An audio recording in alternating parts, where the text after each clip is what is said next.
nutrition and stress. These are really huge. When we don't eat right, we kill neurotransmitters. Stress. When we don't eat right, we leach vitamins and minerals from our bones necessary for behavioral and mood regulation. Stress. When we don't eat right, we wreak havoc on the adrenal glands necessary to help us cope with stress.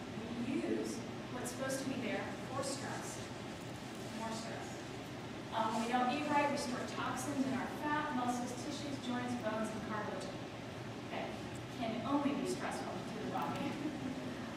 When we don't eat right, we disrupt the communication between the gut and the brain. Some of you may have already heard me talk about this in your sessions. It's really, really important.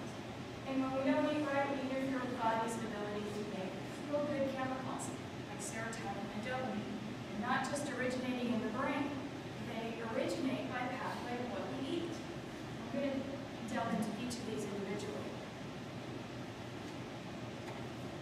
Okay, first one. Neurotransmitters are messages that send signals between neurons and all cells of the body. It's a major part of how our body talks amongst itself. Eating certain foods will either nourish those neurotransmitters or destroy them. What does it mean by destroying them? We can eat certain food that will stimulate neurotransmitters into such a frenzy until they explode and die. This is one of my favorite things about talking about bad food. We literally can just send our cells into such a spaz that they blow up. Leaching vitamins and minerals from our bones. When we make poor dietary choices, we create an acidic environment in our body. Our body, all our fluids and our solid matter has a pH, and that pH needs to remain neutral. When we eat things that lower pH, we eat things that are acidic, they will lower pH. We eat things that are alkaline, they raise pH. This is not the acidic food that we think of, like a lemon. Lemon actually will elevate pH in the body. These are foods that will have either that positive or negative effect. Most of your positive alkaline foods are your fruits, vegetables. If we eat acidic, lower pH. We eat alkaline, we raise pH. The body does this through the course of the day. If we keep eating acidic, the body goes in a panic. Says, what do I do to neutralize that acidity? Well, if I didn't get it from food, I'm going to get it from the stored vitamins and minerals, like calcium, magnesium, potassium. At some point, it's not going to have enough left to take. And it's going to say, okay, I can't take any more because you won't remain solid. So I'm going to remain acidic.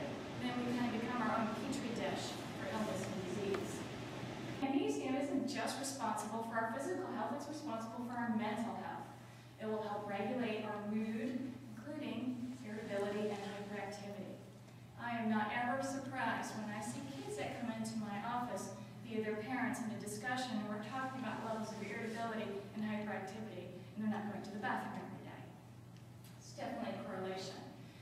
Magnesium helps reduce hypertension. Children aren't the only ones that are lacking this, adults are too. It helps regulate sleep. You don't have to raise your hand, but how many of you at this point in your life are getting a good night's sleep? Okay, good.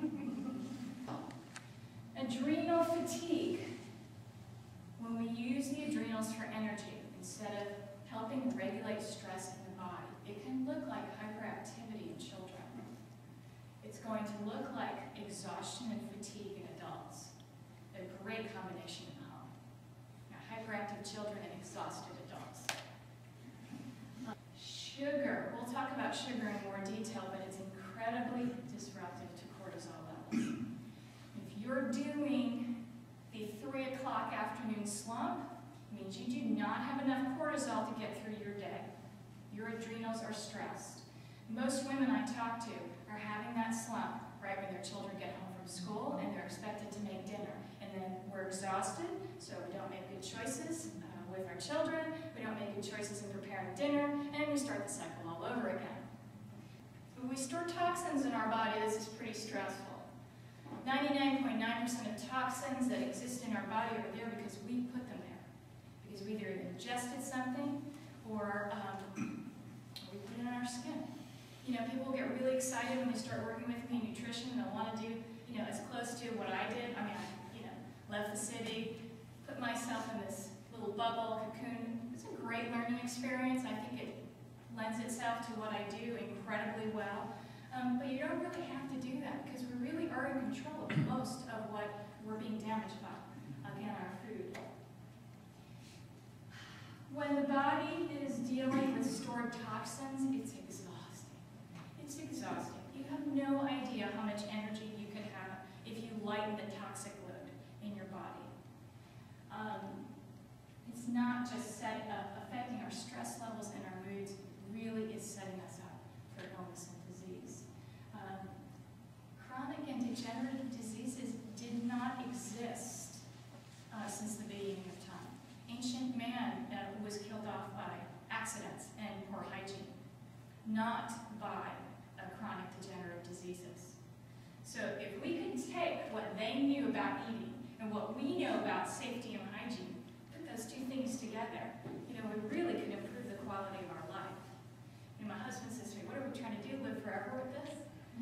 It's not about that. It's really about the quality. You know, I'm so much more at peace as a parent and can be so much better with the complicatedness of raising a child in today's generation if I take care of myself and